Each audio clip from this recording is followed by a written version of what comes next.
J'étais content qu'on termine par ce chant-là, qui parle de proximité avec le Seigneur, parce que c'est le titre de mon message de ce matin. Le titre de mon message, c'est « Quelle est ma proximité avec Jésus ?» Je vous ai toujours dit que je fais toujours très très attention. Je veille, surtout en tant que berger, que les chrétiens ne marchent pas dans l'illusion. Je trouve que c'est la pire des choses que de marcher dans l'illusion où on a une espérance et qu'au bout du compte, pouf, l'espérance elle tombe. Et le meilleur moyen de ne jamais vivre d'illusion, c'est de nous serrer de plus en plus proche de la personne de notre Seigneur. Il n'y a que lui qui est la lumière, il n'y a que lui qui est la vérité, il n'y a que lui qui soit le chemin. Et il peut y avoir tellement de conséquences tragiques lorsque nous suivons le Seigneur de loin. On peut suivre le Seigneur de loin, tout en aimant le Seigneur, tout en ayant un regard sur lui. Mais si nous marchons de loin, il y a toujours des conséquences. C'est pour ça que j'ai bien aimé ce chant-là qui introduit bien mon message. Oui, nous voulons vraiment serrer le Seigneur contre notre cœur et nous sommes dans des temps qui sont difficiles pour tout le monde, sur toute la surface de la terre. Dans des temps que beaucoup de prophètes auraient aimé vivre. Ils ont parfois libéré la parole. Comme le disait ce matin Jérémie, aujourd'hui c'est le 75e anniversaire de la reconnaissance de l'État d'Israël.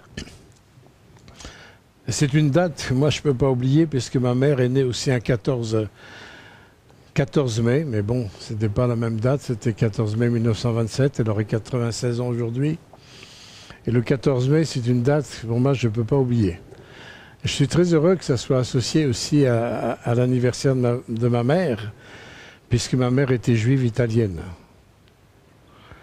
Alors, à la maison, on a toujours eu un cœur pour Israël, même n'étant pas convertis. On avait déjà un cœur pour Israël, mais en ayant Yeshua Mashiach dans notre vie, dans notre cœur, ça a une portée. Et vous savez, on peut connaître beaucoup de choses sur Jésus, sur Israël, sur Dieu, mais ça ne veut pas dire qu'on est en proximité avec lui. Et c'est ça qui est terrible. C'est ça qui est terrible. Et j'aimerais tout simplement partager mon cœur ce matin avec ce que Dieu a mis sur le mien, parce que les interrogations et ce que je veux vous apporter, je me l'apporte à moi-même. Vous savez, quand nos pères nous ont appris à apporter la parole de Dieu, ils nous ont toujours dit que les meilleurs messages, c'est ceux qui nous sont adressés d'abord à nous. C'est-à-dire quand on pointe le doigt pour annoncer le message, il ne faut jamais oublier qu'il y a 3 doigts qui sont dirigés vers le nôtre, vers notre vie. Donc on est tous ensemble pour se poser des vraies questions, pour avoir des vraies réponses. Et rien n'est plus important que cette proximité de Jésus. Jésus, ce n'est pas rien quand même. Croyez pas? C'est pas rien. Vous l'aimez? Ah, vous l'aimez tous. Et la question, est-ce que vous vivez dans une proximité? On va voir que Dieu nous donne des moyens pour ça. Et il nous apprend à travers sa parole, à travers la connaissance de sa parole, il nous donne tellement de moyens pour que nous puissions aller plus loin au niveau de son cœur. Pour que nous puissions vraiment apprendre à vivre une proximité. Et merci Seigneur pour cette pensée au niveau du seuil. Parce que moi aussi, je pense qu'on est souvent au seuil de beaucoup de choses. Il y a tellement d'autres regards, d'autres pensées qui nous empêchent parfois d'aller plus loin. Alors, si vous me permettez, je vais commencer par un point négatif, pour terminer sur du positif. Préférez ça que l'inverse, hein. C'est quand même mieux, hein. Mais ce point négatif, c'est un point négatif qui concerne un des apôtres du Seigneur et qui nous concerne aussi, malheureusement aussi. Et j'aimerais tout simplement on puisse nous incliner devant notre Père. Il est notre Père que en Jésus-Christ. Seigneur, oui, c'est un privilège de t'avoir. C'est vrai que tu as mis le doigt, Seigneur, sur notre vie, Seigneur, et moi je me souviens que je ne te cherchais pas et je ne te voulais pas. Mais tu es venu, tu m'as choisi et tu m'as voulu, Seigneur, et tu as tout mis en place pour qu'un jour je puisse te dire « Papa, Père ». Quel privilège, Seigneur, que de t'avoir dans ces temps tumultueux. Quel privilège de savoir que tu as le... Seigneur, c'est toi qui as le temps et les circonstances dans tes mains. Et c'est vrai que ce 14 mai 1948, Seigneur, le compte à rebours a commencé, Seigneur, pour que toute la préparation de ton retour se fasse. C'était le point qui a déclenché vraiment le processus de l'accomplissement des prophéties, des temps de la fin. Seigneur, parce que nous sommes conscients que nous arrivons à ces temps, nous sommes aussi conscients que nous avons besoin de grandir dans une proximité plus proche avec toi. Viens m'aider, Seigneur, ce matin à transmettre ce que tu as mis sur mon cœur et que nos cœurs soient grands ouverts pour que nous allions plus loin, que nous dépassions ce seuil. Dans le nom de Jésus-Christ, Amen. On va commencer par une lecture toute simple, juste un seul verset, parce que vous connaissez bien le contexte, c'est dans Marc chapitre 14, verset 54. On va commencer par notre ami Pierre. J'aime beaucoup Pierre parce que avec toutes ses boulettes, il nous renvoie un miroir où on se reconnaît bien. Croyez pas, non? On se reconnaît bien, mais il faut aussi aller jusqu'au bout où Pierre a été, hein. Mais en tous les cas, il y a eu des attitudes dans Pierre qui a été des attitudes avec beaucoup de sincérité et je dirais beaucoup aussi d'amour pour Jésus. Mais tout en étant sincère, tout en ayant beaucoup d'amour pour Jésus, ces choses reposant sur sa force, il fallait que le Seigneur puisse occasionner quelque chose dans sa vie pour qu'il puisse découvrir une proximité qu'il ne connaissait pas. Bien sûr qu'il était avec Jésus pendant 3 ans et demi. Bien sûr qu'il a vu des miracles. Bien sûr qu'il a entendu les enseignements de Jésus. Mais on a beau avoir un cumul de toutes ces connaissances, ça ne veut pas dire qu'on est proche de Jésus.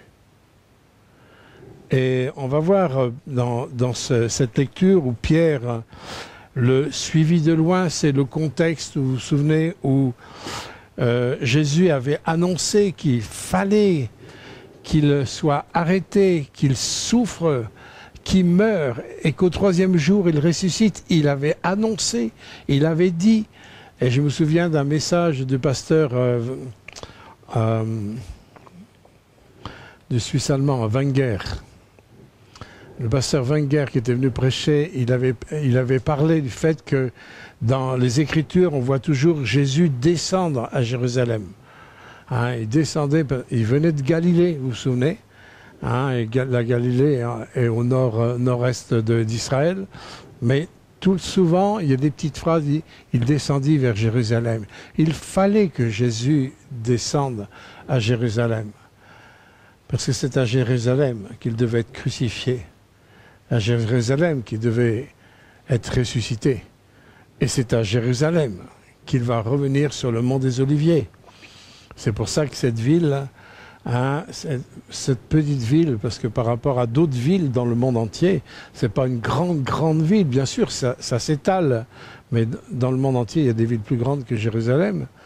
Mais cette petite ville, dans un petit pays grand comme 3 départements français, c'est pas grand. Hein? Et pourtant, on parle, pas tous les jours, mais presque, d'Israël et de Jérusalem. Parce qu'il y a des enjeux à Jérusalem. Et là, à Jérusalem, l'enjeu, en tous les cas pour l'apôtre Pierre, qui allait être envoyé pour annoncer la parole de Dieu, dans son appel, il fallait une œuvre plus profonde. Et Dieu peut permettre des fois des erreurs dans notre vie si on ne comprend pas. Parce que Pierre a eu tout l'enseignement de Christ pendant 3 ans et demi. Mais apparemment, il y a des choses qu'il n'avait pas comprises. Et même la veille que Jésus soit arrêté, Jésus avait donné une prophétie, une parole de connaissance à Pierre en lui disant, quand Pierre a dit « Mais tu sais, moi je te suivrai partout où tu iras, j'irai hein, », comme dit une chanson, hein, je te suivrai, je suis prêt à mourir pour toi. Et je ne mets pas en doute la sincérité, l'amour de Pierre. On ne peut pas mettre en doute la sincérité, l'amour de Pierre. Par contre, Pierre ne réalisait pas qu'il n'était pas sur des bons fondements, une bonne base, pour connaître une vraie proximité. Et là, au moment de l'arrestation de Jésus, il ne pouvait pas réaliser, en fin de compte, toutes les paroles et les connaissances et prophétiques que Jésus a dit à Pierre, ne pouvait pas réaliser quand Jésus le dit, mais tu sais Pierre, tu veux même mourir pour moi et tu ferais tout pour moi, mais avant que le coq ne chante, demain matin, pas dans 40 ans, demain matin, avant que le coq ne chante, tu m'auras déjà renié 3 fois. Quelle parole cinglante, où cette parole, Pierre ne l'a pas reçue. Il n'a pas reçu cette parole, parce que s'il l'avait reçue, il ne serait pas arrivé ce qui est arrivé. Il ne l'a pas reçu. Vous savez, quand on est plein de nous-mêmes, quand une bouteille est pleine, on ne peut pas rajouter quoi que ce soit dans une bouteille pleine. Et quand on est plein de notre humanité, plein de nos connaissances à nous, plein de notre sincérité, plein de notre sagesse, plein de notre logique, bien, en fin de compte, il n'y a plus de place pour rien. Dans Osée, chapitre 6, verset 1, il nous est dit que Dieu veut d'abord briser, casser. Il déchire avant de guérir. L'Ecclésiaste nous dit qu'il y a un temps pour démolir. Et il y a aussi un temps pour construire. Et si on veut connaître cette proximité avec Jésus, il va falloir que le Seigneur démolisse certaines choses. Nos prétentions, les prétentions de savoir, les prétentions de connaître, nos préjugés ou autres, des tas de choses que Dieu a besoin de démolir. Et là, Pierre, quand il a vu son maître arrêté, ça devait être quand même brutal. Hein, ils sont venus quand même avec les soldats romains, avec les épées, tout ça. Même Pierre qui a sorti la sienne pour couper l'oreille du Romain, du soldat, et que Jésus a encore guéri. C'était tumultueux. Tout le monde s'est enfui, mais Pierre a voulu garder les yeux sur le maître. Et là, il nous est dit, Pierre le suivit de loin. Il a suivi le maître, mais de loin, avec une distance. Et cette distance, c'est une attitude qui est à la fois négative de suivre le maître de loin, mais vous savez, Dieu va utiliser le négatif pour le changer en positif. Moi, je sers un Dieu comme ça, je sers le Dieu de la parole de Dieu, et dans la parole de Dieu, je sers un maître qui sait changer le mal en bien. Ça, c'est soulageant, ça c'est encourageant, ça. Il sait changer le mal en bien. Mais quelque part, il y a des passages qui sont difficiles, quoi. Pour un Pierre qui est plein de lui-même, qui est prêt à aller jusqu'à la mort pour Jésus, Il a suivi le maître de loin. Et c'est là que Dieu peut permettre qu'une attitude négative va permettre à démolir ce qui a besoin d'être démoli en nous et ce qui avait besoin d'être démoli en lui. La prétention de penser qu'il pouvait servir le Seigneur avec ses propres forces, avec son amour humain seulement, avec cette bonne disposition humaine, avec son cœur sincère. Il pensait tout ça, Pierre. Mais il fallait que ça soit démoli parce qu'il n'y a pas d'œuvre de Dieu qui ne peut être construite en dehors du message de la croix. Il n'y a pas d'œuvre de Dieu qui peut être construite sans repentance. Et quand il y a la repentance, lorsqu'il y a une démolition quelque part, toutes les espérances sont là pour voir ce second temps que Dieu va utiliser pour rebâtir.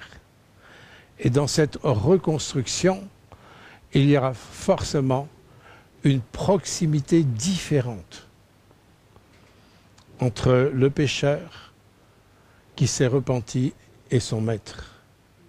Il y aura toujours cette croix, cette grâce, cette puissance de la mort et de la résurrection de Christ qui nous gardera tout le temps plus proche de lui. Alors là, Pierre le suivit de loin jusque dans l'intérieur de la cour du souverain sacrificateur. Il s'assit avec les serviteurs et se réchauffait près du feu. Et nous savons, on ne va pas tout lire tout le texte parce que j'ai d'autres textes à lire, et nous savons qu'il y a une servante qui veut dire, mais dis donc, toi, t'étais avec lui là? À ce moment-là, il n'a même pas pensé que, même pas 24 heures avant, il avait une parole prophétique qui lui disait qu'il allait renier le maître. Il n'a pas pensé. Vous savez, quand on est en nous, même les paroles prophétiques, elles restent en dehors de nous. Dieu prévient, Dieu avertit, mais comme de l'huile sur les plumes d'un canard. Et quand la servante est venue, normalement, il aurait dû penser à ce que Jésus lui a dit. Vous savez, quand Jésus lui a dit ça, je pense, je ne sais pas ce qui s'est passé à la tête de Pierre, mais Dieu... Là, j'ai toujours cru ce que Jésus était et faisait, mais là, c'est pas possible, ça. C'est pas possible que je puisse renier Jésus. Je suis sûr que dans sa tête, moi, dans la même situation que Pierre, j'ai dit, mais qu'est-ce qu'il raconte là? Là, le Seigneur, il doit être fatigué, quoi. C'est pas possible que je renie celui que j'aime tant. C'est impossible. Avant que le coq ne chante, tu m'auras renié 3 fois. Une deuxième fois, une servante vient. Mais si tu étais avec lui. Ah non, non, non, non. Non. Quand on s'assied avec les moqueurs, avec les persécuteurs de Christ, il ne peut pas se dégager quelque chose de bon. Ça va être bon parce que Dieu va le changer en bien. Mais à ce moment-là, on ne peut pas dire que c'est quelque chose de bon. Troisième fois, mais si tu étais avec lui, même ton accent, l'accent de la Galilée, c'était pas le même accent que Jérusalem. Ton accent te trahit, là. Ah non, non, non. Et la Bible nous dit qu'il a même fait des imprécations, c'est-à-dire juré, quoi. Je te jure, je ne le connais pas. Comment c'est possible? Comment ça, c'est possible?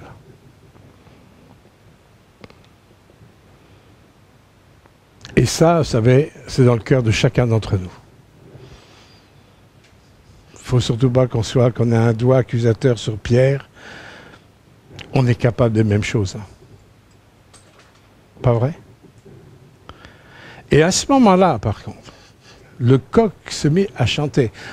Moi, je trouve ça extraordinaire que, oui, la souveraineté de Dieu veille même sur le coq pour accomplir une prophétie, quoi. Le coq n'a pas chanté la première fois, le coq n'a pas chanté la deuxième fois. On a un coq qui s'est compté, là. Il s'est compté jusqu'à 3. Jésus dit, après que tu m'auras renié 3 fois, le coq chantera. On a un coq qui est doué en mathématiques, il sait compter jusqu'à 3, le coq. Mais bien aimé, Dieu est souverain sur tous les temps et les circonstances. Il n'y a rien qui échappe à la main de Dieu et au regard de Dieu. Même un coq pour accomplir une prophétie biblique. C'est à ce moment-là, dans l'accomplissement de la prophétie que Jésus avait donnée à Pierre, tout d'un coup, comme une piqûre de rappel, il se retira et il pleura amèrement. Je dirais que c'est à ce moment-là que Dieu était en train de démolir les illusions de Pierre. Il était en train de démolir la force de Pierre qui pensait suivre le maître avec cette force-là, alors qu'il était incapable d'être fidèle devant 3 questions qu'une servante posait à Pierre. Il était incapable de résister à 3 petites questions. Vous savez, il s'est passé là quelque chose de très important dans la vie de Pierre, qui allait annoncer justement la puissance de la croix, la puissance de la mort de Jésus, de la résurrection de Jésus, où il a eu 3000 âmes qui se sont converties le jour de la Pentecôte. Mais Pierre, quand il a parlé que Christ était mort pour nos péchés, ça avait une caisse de résonance en lui. Il savait, et pourtant, entre Pâques et Pentecôte, ce n'est que 50 jours. C'est pas si long. Mais Pierre, il a cru au pardon de Dieu. Il a cru à la grâce de Jésus. Il est rentré dans une proximité de Dieu parce que toutes ces illusions bâties sur la chair, sur la force de l'homme, sont tombées là. Alors, c'est pour ça que c'est important de bien comprendre le pourquoi l'annonce de l'Évangile commence toujours par la puissance de repentance. L'autre jour, quand j'étais dans le Poitou, il y a des bien-aimés qui me disent nous, on ne peut plus aller dans l'église parce qu'ils ne veulent surtout pas entendre parler de repentance parce que ça décourage les gens. Ah bon? Est-ce encore une église, ça? Est-ce encore une église? Il n'est pas question d'accuser les gens, il est bien question de comprendre que c'est la repentance qui va nous ouvrir les portes sur une proximité plus grande du Seigneur. Cette proximité, vous savez, la proximité, c'est la qualité d'avoir une affinité étroite pour nous entretenir avec une personne que nous aimons. Et le Seigneur commence par cette œuvre de repentance. Pierre, il a chuté là parce qu'il a suivi le maître de loin. Si Pierre avait tenu compte des paroles de Christ, il n'aurait pas eu besoin de vivre ce brisement-là, puisqu'il aurait accepté de renoncer à lui-même, de renoncer à ses prétentions, de renoncer à ses forces, de renoncer à son savoir, de renoncer à tout ce dont il considérait comme bon en lui-même. Il ne s'était pas laissé briser. Il aurait pu se laisser briser, simplement en recevant la parole de Dieu. Mais n'ayant pas eu d'écho là, il fallait que le Seigneur passe un cran supérieur. Il y a des brisements qu'on pourrait s'éviter si on apprenait à bien écouter la parole de Dieu. Alors, on va essayer de voir ensemble que le Seigneur veut vraiment créer cette proximité dans le cœur de chacun. On n'est pas là pour suivre une religion. On n'est pas là pour suivre un mouvement d'église. On est là pour suivre la personne même de Jésus. Il nous faut savoir déjà, premièrement, que ce n'est pas le cumul de nos connaissances, même sur Dieu, même sur Jésus, même sur la Bible, qui fait de moi quelqu'un qui est proche de Christ. Il y a des grands théologiens qui ont écrit plein de choses qui sont très proches de la parole de Dieu, mais peut-être très éloignés de l'Esprit de Dieu. On peut connaître des choses, on peut les connaître. Et on pense vraiment les connaître comme Pierre, qui connaissait des choses sur Jésus. Mais il avait des cloisonnements en lui, il faisait le tri. La preuve, c'est qu'il n'a pas pris la parole prophétique que Jésus lui a donnée. Et il a cru qu'avec ses forces, c'était largement suffisant. Tant de personnes sont en dehors du plan de Dieu. J'entends, vous savez, au bout de 50 ans de marche avec Dieu, j'écoute les chrétiens, les frères et sœurs, des fois les pasteurs même, et je dis, mais il y a parfois un problème. On pense parfois être proche de Dieu et on ne l'est pas. On pense que le fait de connaître, de savoir des tas de choses, fait de nous des gens proches de Jésus, mais le fruit fait voir que ce n'est pas la réalité. Et Dieu veut vraiment, de plus en plus, et il cherche des hommes et des frères et des sœurs qui sont dans les églises. Il cherche des hommes et des femmes qui vont se tenir sur la brèche, qui vont développer un cœur, qui vont développer une compassion, qui vont développer une harmonie avec la pensée de Dieu, avec les actions que le Saint-Esprit va utiliser dans la vie des gens. Et on a dans les Écritures, dans Jacques chapitre 2, verset 19, quand il dit « Tu crois qu'il y a un seul Dieu, tu fais bien ». Les démons le croient aussi et ils tremblent. Vous voyez, s'il y en a un qui a une grande connaissance de Dieu, c'est bien Satan. Satan a une très grande connaissance de Dieu. Les démons ont une grande connaissance de Dieu. Mais ils ne sont pas proches de Dieu. Vous comprenez que ce n'est pas mes bagages sur la connaissance de la raison sur Dieu qui fait de moi quelqu'un qui est proche de Dieu. Et on a l'exemple avec Satan et les démons. Mais Dieu, il veut travailler dans notre vie, comme il l'a fait pour Pierre, où en étant de loin, oui, il s'est brûlé les plumes. Je ne sais pas si c'est des plumes du coq, mais en tous les cas, il s'est brûlé les plumes, mais ça l'a amené à être de plus en plus proche de son maître et de son Seigneur. Donc, ça c'est une première chose qu'il faut retenir pour ne pas tomber dans l'illusion.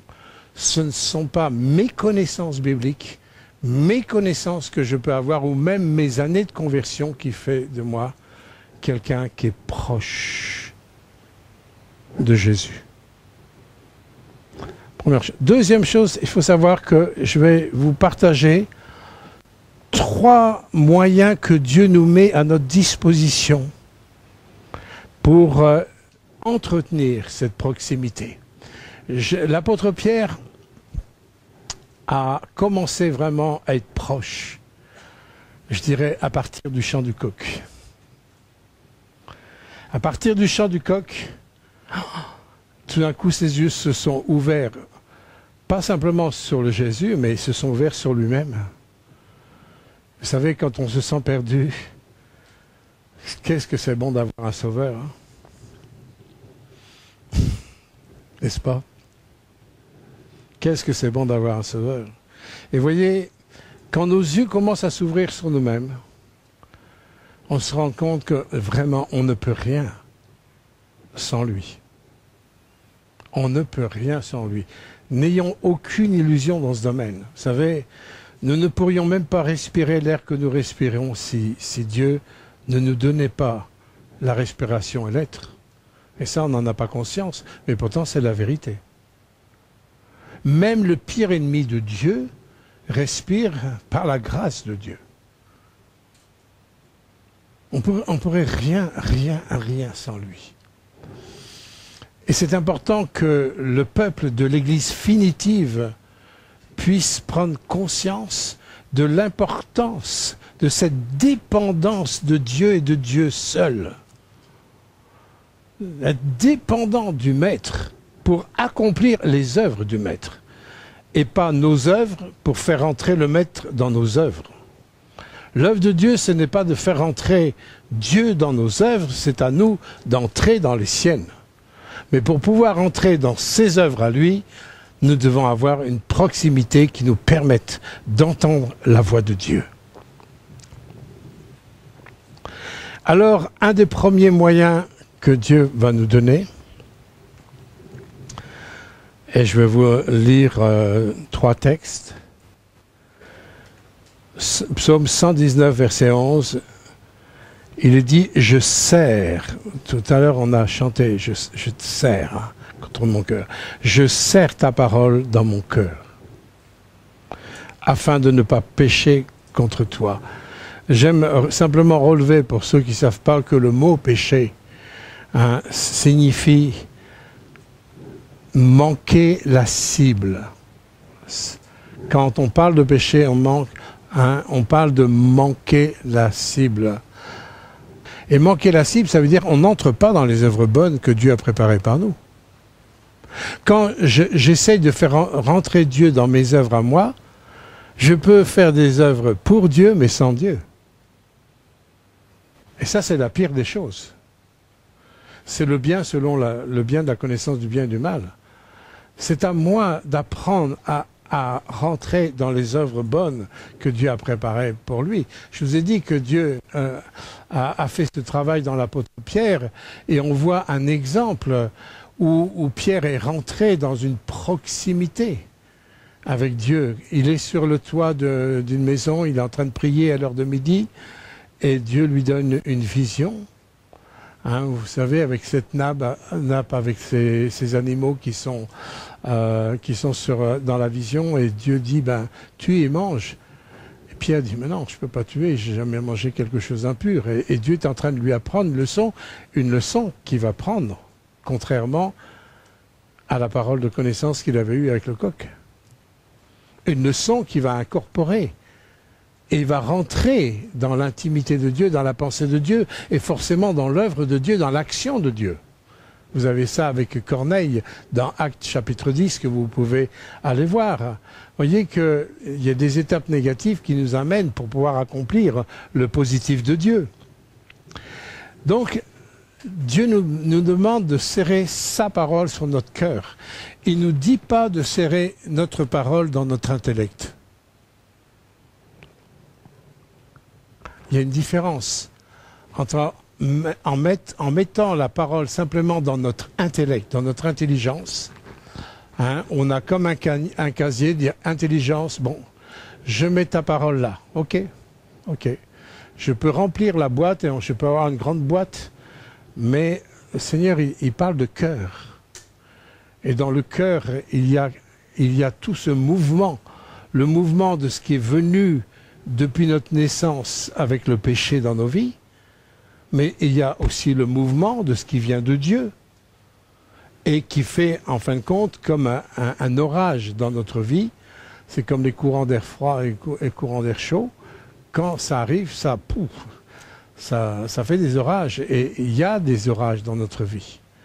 Il y a des choses qui doivent, en fin de compte, éclater. Il y a des choses qui doivent se passer pour qu'on puisse voir à quoi je vais me soumettre et qu'est-ce qui se passe dans mon cœur. C'est vrai que quand on voit nos cœurs, des fois on pleure parce qu'on dit « Seigneur, c'est pas possible ». Moi, l'autre jour, quand j'ai souffert dans mon corps dans plusieurs domaines, j'ai dit « Seigneur, quand j'étais jeune, quand même, j'ai eu des pensées un peu dures pour les personnes âgées. Hein. C'était un peu dur pour les personnes âgées. Hein. Maintenant, j'ai réformé. J'ai vraiment réformé, croyez-moi. Ma compassion a grandi pour les personnes âgées. Plus je vieillis, plus ça grandit. Vous savez, mais ça, c'est le travail dans le cœur. Et comment la parole de Dieu, elle peut atteindre le cœur. Si la parole, elle atteint mon cœur, je vais pouvoir le voir qu'elle atteint mon cœur par le fruit qu'elle va produire. Si la parole, elle est dans mon intellect, elle ne porte aucun fruit. Elle est là, au congélateur, hein, au frigidaire, comme vous voulez. Elle est là, mais la parole de Dieu ne porte pas de fruit là, pour l'instant. Mais Dieu veut absolument que ça atteigne mon cœur. Et pour que ça atteigne mon cœur, hein, oui, ça va se matérialiser.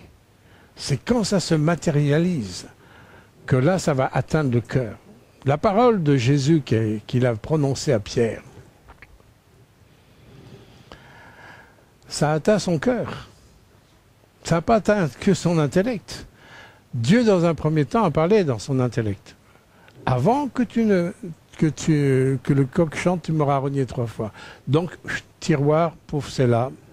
Mais continue avec ses sens, avec ses circonstances, avec ce qu'il vivait, sans aucunement penser à la parole.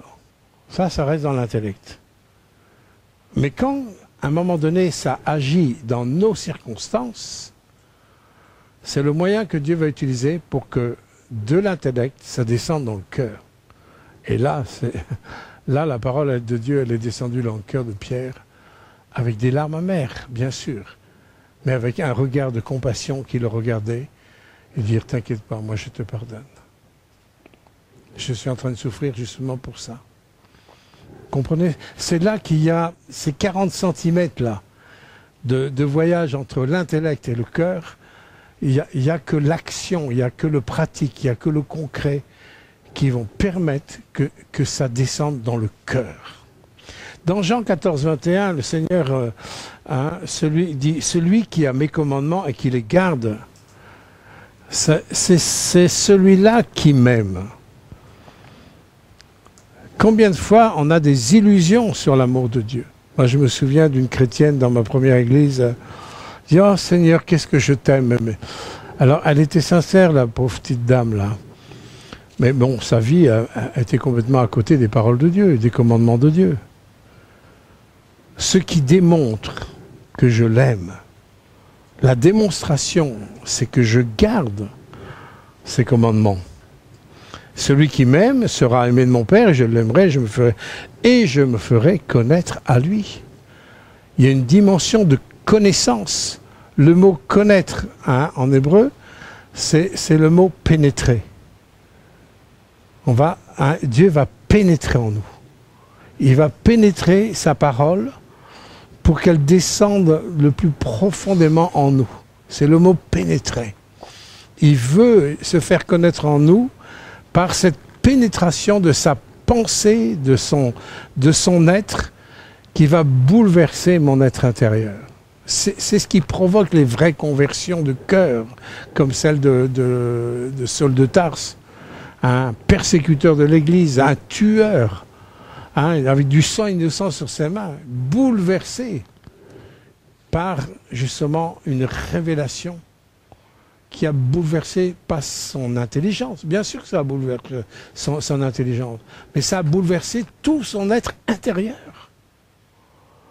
Et là, il n'a pas pu faire autrement, dire maintenant, le jour même de sa conversion, dire maintenant, c'est toi le patron. Qu'est-ce que tu veux que je fasse? Et pourtant, il avait une vie programmée, il avait une vie organisée, il n'était pas au chômage, il bossait, il était engagé, il avait une autorité, il avait des responsabilités, donc il avait un planning. Mais à partir de là, terminé. La révélation arrive, pénètre le cœur.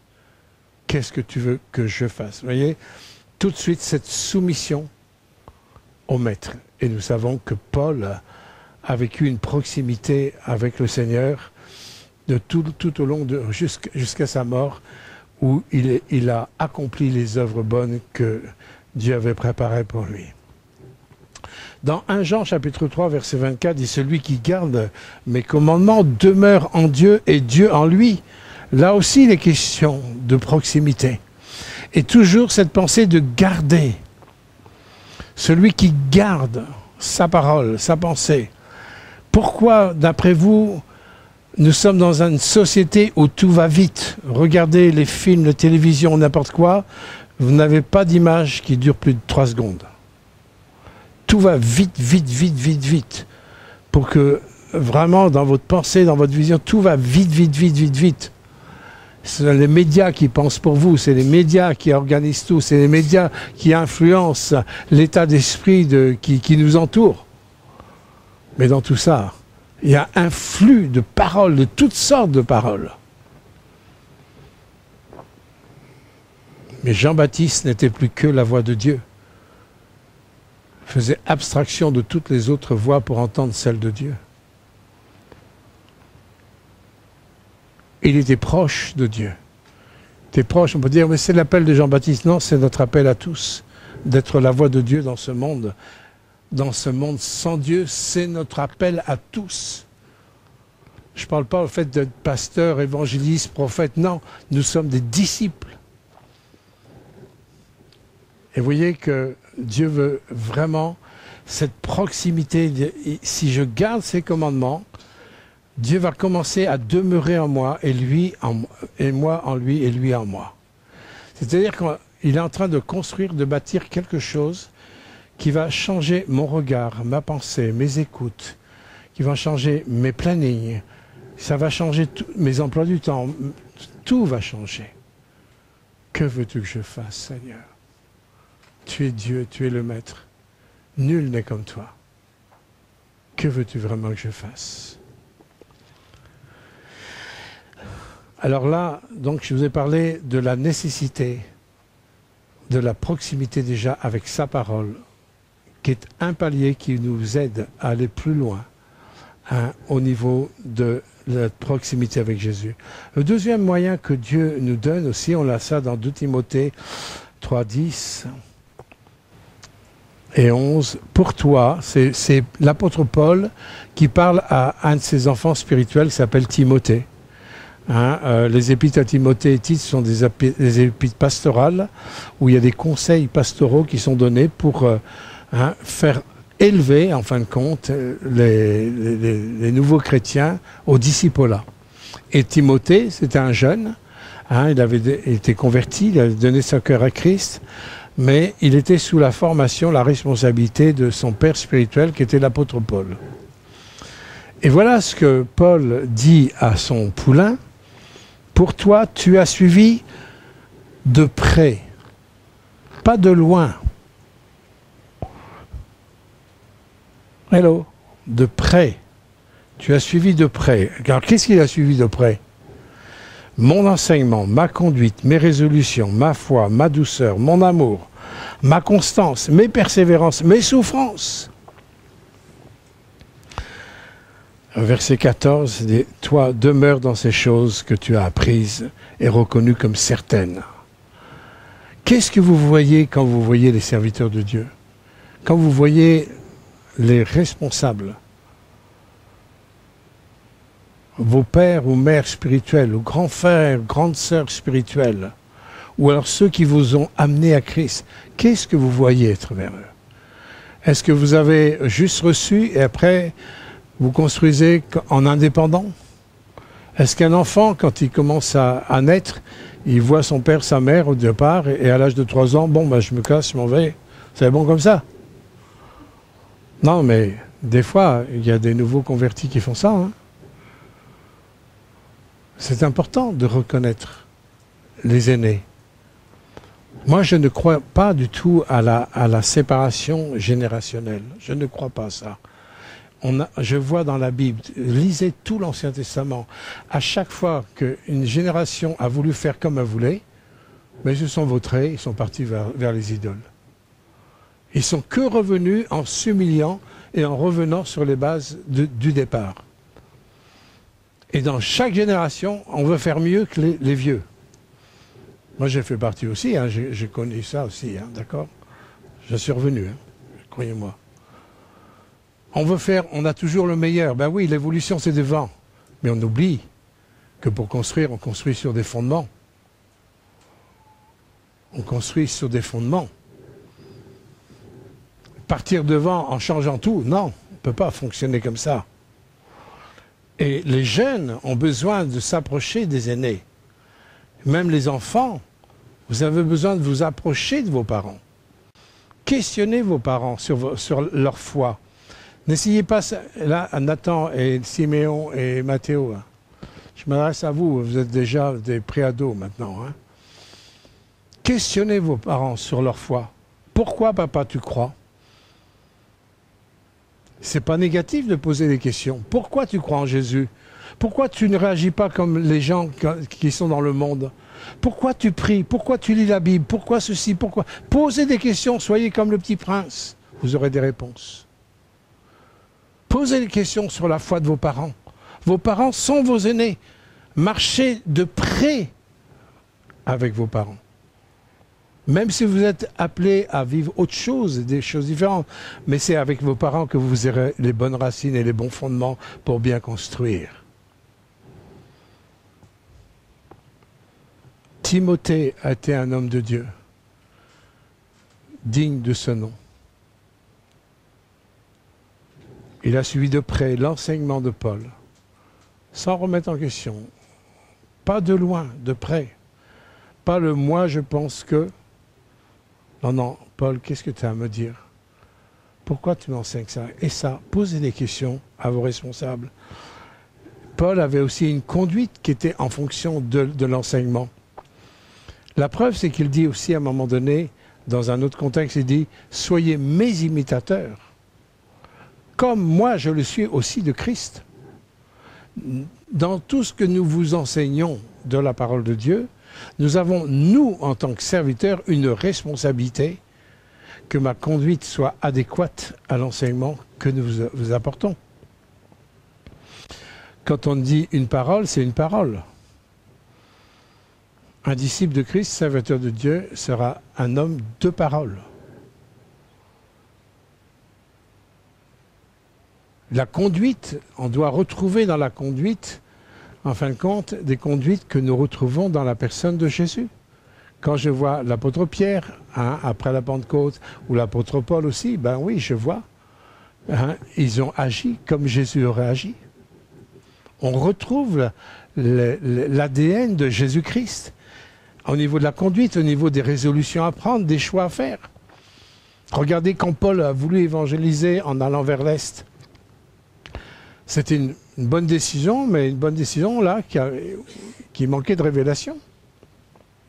Mais étant donné que Paul avait cette docilité d'obéissance, il acceptait d'être contrarié, Paul. Aujourd'hui, on n'accepte aucune contrariété. Dès qu'on est contrarié, pouf, le pic se lève, tout éclate. Et de plus en plus, je vois, même au niveau des jeunes, la façon dont on éduque les enfants, plus de contrariété. Moi, je suis content que des fois Dieu m'ait contrarié, hein, croyez-moi. C'est ça qui nous éduque. Ensuite, les résolutions, la foi, qu'on soit des personnes qui ont une foi, qui soient en relation avec ce qu'elle a. Quand on parle de confiance, quand on parle de faire confiance en s'appuyant sur les promesses, c'est important que vous l'ayez vécu pour pouvoir le retransmettre. Et à qui vous retransmettez, ils savent très bien si vous avez vécu ou pas. Et là, je parle à tous ceux qui enseignent, qui prêchent. N'évitez jamais les choses que Dieu veut vous enseigner, même quand ça coûte. Et je dirais plutôt, surtout quand ça coûte. C'est là que nous apprenons le plus. Il y a aussi le côté de la douceur, de l'amour, de la constance, la persévérance dans les souffrances. Tout ça, Timothée n'a pas simplement de regarder de loin en faisant le tri. C'est précisé, tu m'as suivi de près, parce qu'il recevait. On voit bien quand Pierre a suivi de loin, c'est parce qu'il n'avait pas reçu. Et du coup, il s'était éloigné de Christ. Il n'avait pas reçu. Mais l'apôtre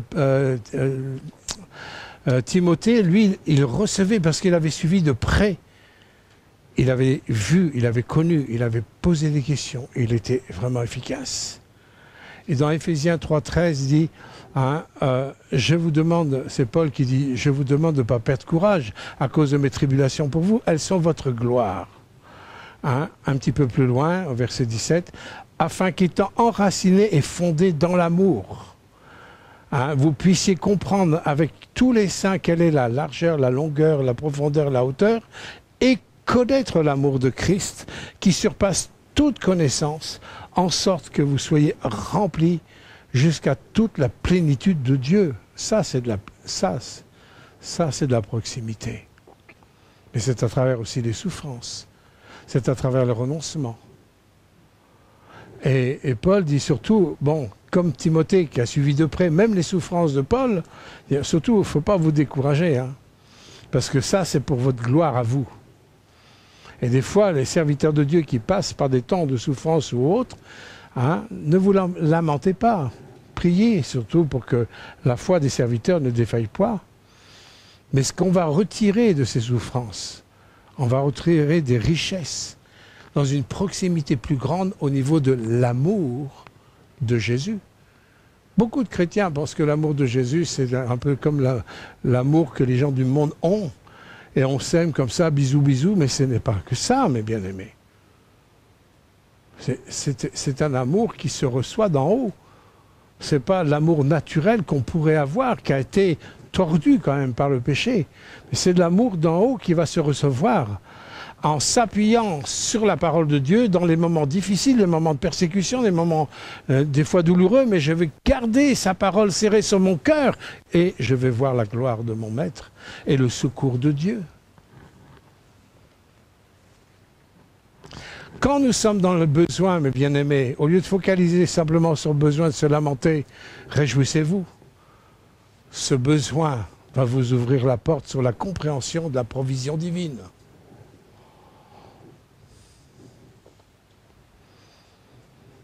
Quand nous sommes malades, agressés par de toutes parts, réjouissons-nous.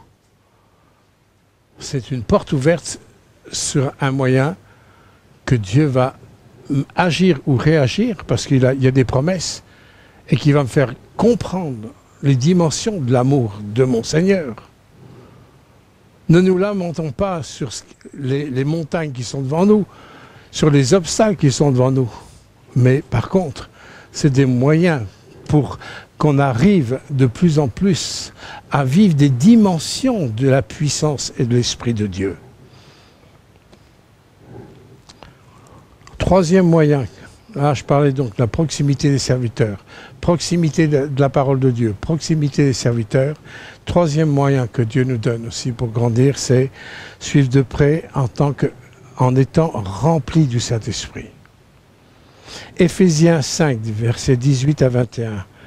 Dieu va nous donner quelque part comme un ordre, un impératif, pas quelque chose de facultatif. Il va dire « soyez ». Verset 17.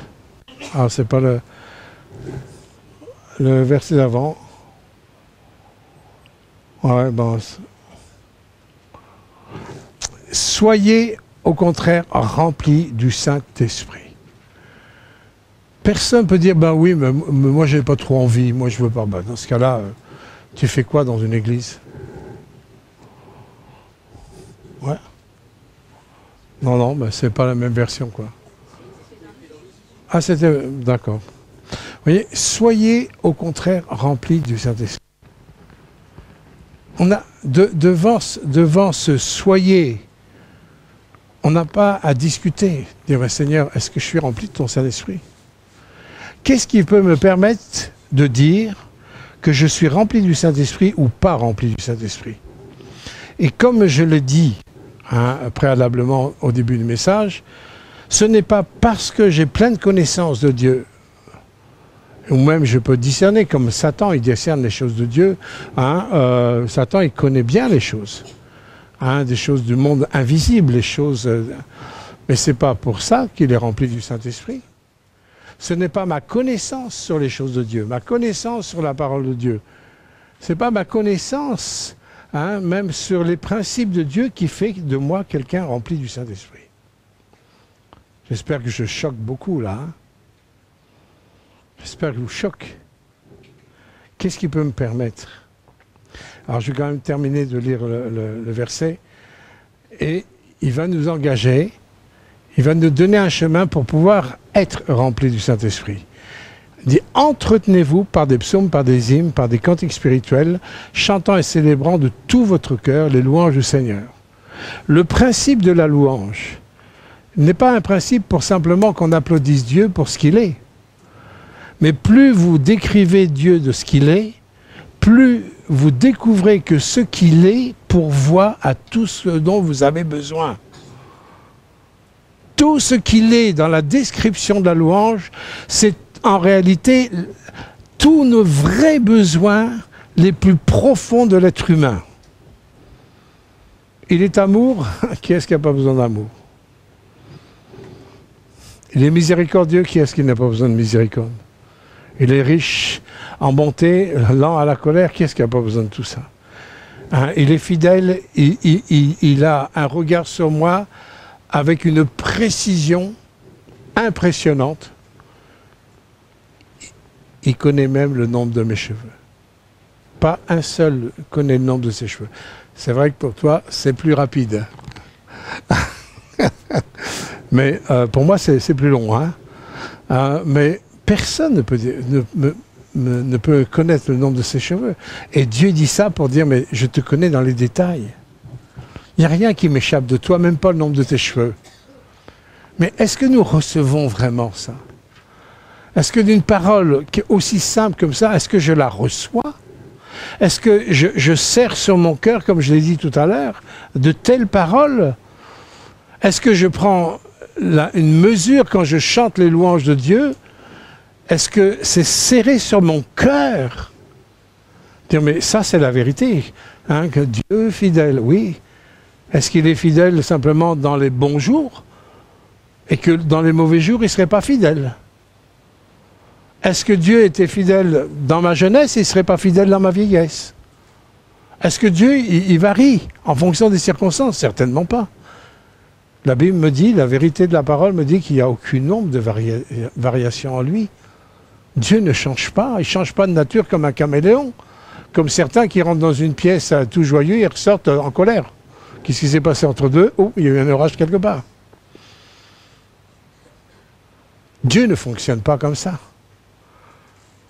Quelle sécurité!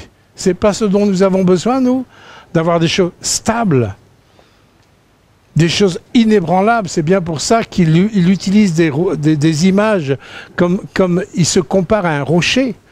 Ben, allez auprès de la mer, là, essayez de déplacer un rocher, vous allez voir. C'est indéplaçable. Mais Dieu, il est comme ça. Et si vous le serrez bien, hein, ah, fou, quelle sécurité de l'avoir. Rien ne peut ébranler le rocher qui est mon Père, qui est aussi le Fils. Il est inébranlable. Autre chose aussi, verset 20 dit « Rendez continuellement grâce pour toutes choses à Dieu, le Père, au nom de notre Seigneur Jésus-Christ. » Vous soumettant les uns les autres dans la crainte de Dieu. Et ça, combien de fois on obéit à ça? Tout le temps en train de râler. Souvenez-vous de Corrie ten Boom à Ravensbrück, où sa sœur, qui était remplie, elle était la sœur de Corrie ten Boom dans ce camp de concentration à Ravensbrück, elle était proche de Jésus, sa sœur. Elle était proche de Jésus. Et quand ils ont lu ce texte-là, Corrie ten Boom ne voulait pas rendre grâce en toutes choses pour Dieu. Il dit, on ne va quand même pas rendre grâce pour toutes les bestioles qui sont dans notre cabanon, hein, dans le camp de concentration. Et sa sœur dit, ne discute pas, Dieu a dit pour toutes choses. Alors, là, vous voyez, il y a la raison, elle se heurte. La raison dit, mais non, je ne suis pas d'accord avec ça, c'est pas possible. Hein, c'est comme si on était des menteurs, comme si on était des hypocrites, comme si on s'illusionnait, comme si, en fin de compte, c'était faux. Mais non, c'est pas faux. C'est jamais faux quand ça vient de Dieu. C'est jamais faux. Ce sont les circonstances qui sont fausses. Mais la parole de Dieu, elle n'est jamais fausse. Continuellement, rendez grâce en toutes choses. Et avec le temps, ils se rendent compte que grâce aux bestioles qui étaient dans le cabanon, les capots dans le camp de concentration ne venaient pas vérifier ce camp, et elles ont pu amener des femmes à Jésus-Christ avant qu'elles passent dans le four crématoire. Des femmes ont mis leur vie en règle avec Dieu grâce à ce que Dieu demandait, de rendre grâce à Dieu pour ça, parce que c'était un moyen pour sauver le maximum d'âmes qui allaient mourir d'une façon tragique, mais sauvées pour l'éternité. Dieu ne voit pas la mort comme nous. Hein. C'est pas triste d'abandonner notre écorce, vieille écorce. comme dit le Petit Prince. C'est pas triste.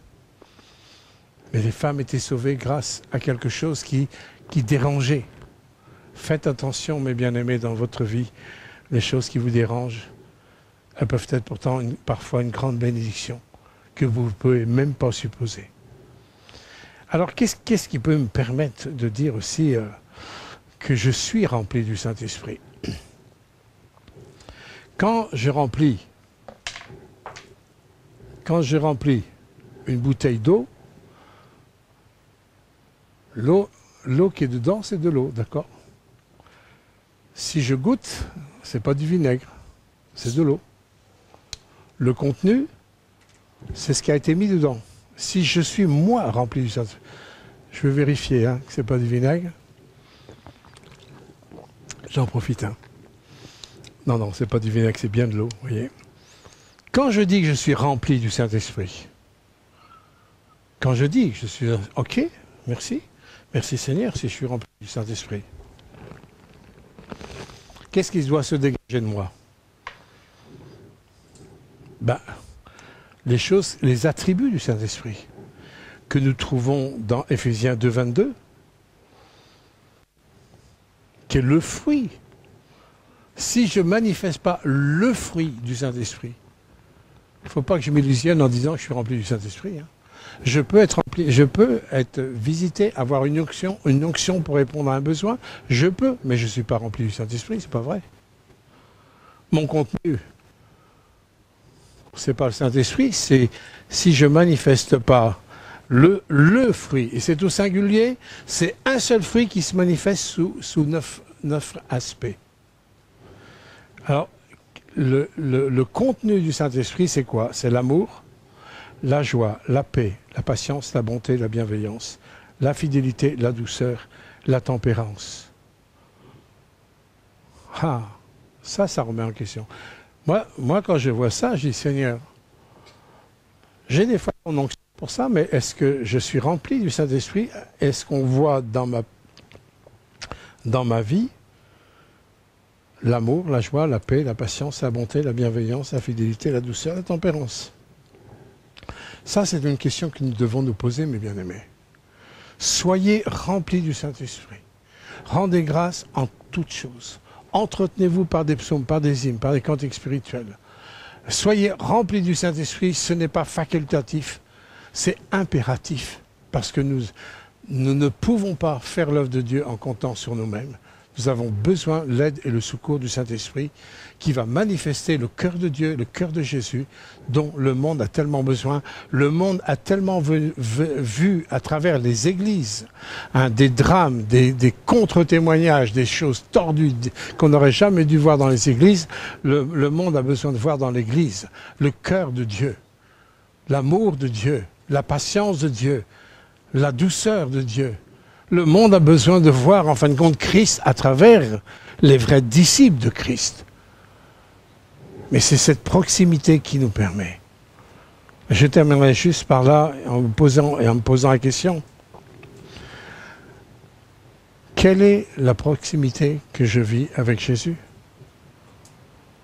Quelle est cette proximité que je vis à travers sa parole, au niveau d'une mise en pratique de sa parole?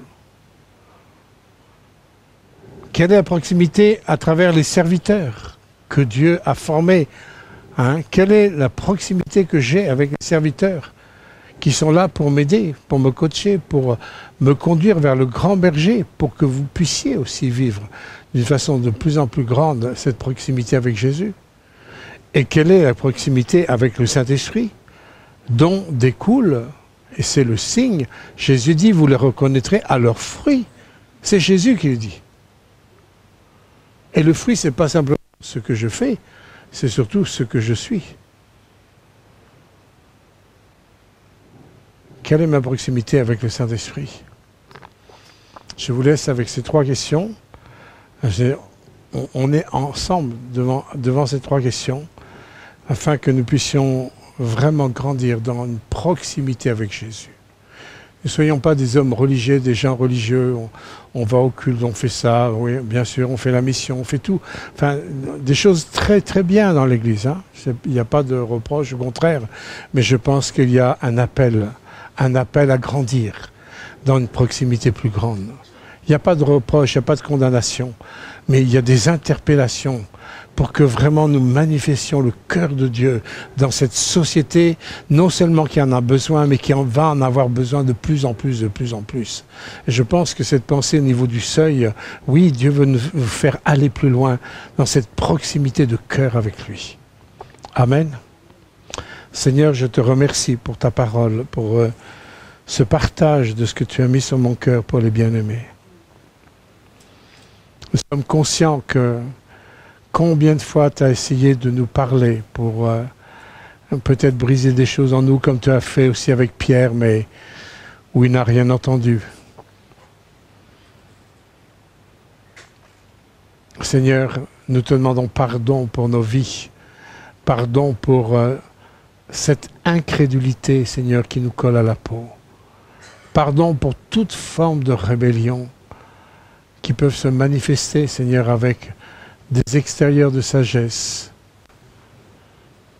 Nous nous humilions devant toi, Père, de tout notre cœur.